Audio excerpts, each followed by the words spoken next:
Okay, so we have the spool. We take one of the Velcro straps and we put it through this hole under the cardboard spool or the core or whatever you want to call this.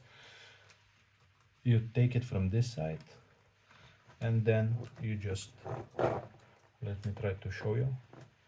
You just get it as tight as you can.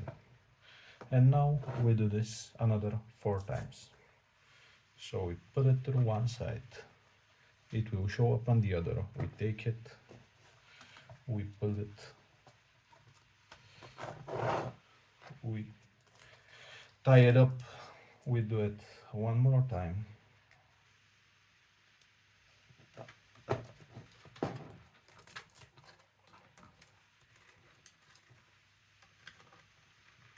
It's not the easiest way to do it, but I didn't find another way to tie the spool to prevent it from unraveling.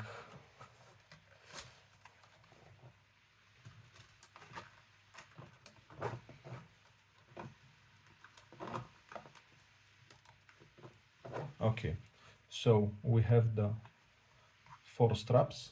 It's very important that you put them before you unassemble it, because otherwise you get into some chaos. So you just pull it from one side until you get the lid off, and then you can remove the core. Then we can take another material. You can see that here we have the standard latch for the bamboo spools. So we take the spool, we insert it as usual, check if those align. If they get behind the spool, it will be more difficult. We take the tack, push it down, remove it, take the other tack, place it. You can place it on either side, it doesn't matter. So if you're using the AMS, you can choose which slots you want to use, and the tack will be always visible. So we put it, we press it snug, you can see it all works out beautifully. So now we find the end, which is, where is it? It's hiding somewhere. Okay, there it is, there is the end. So I'll first remove this one.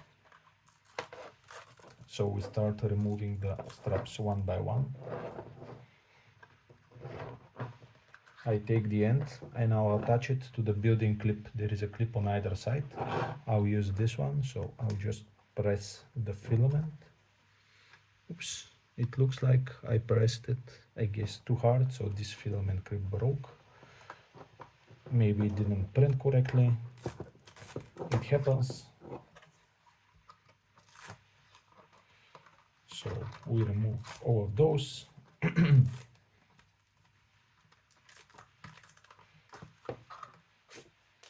And now your filament is ready to be used.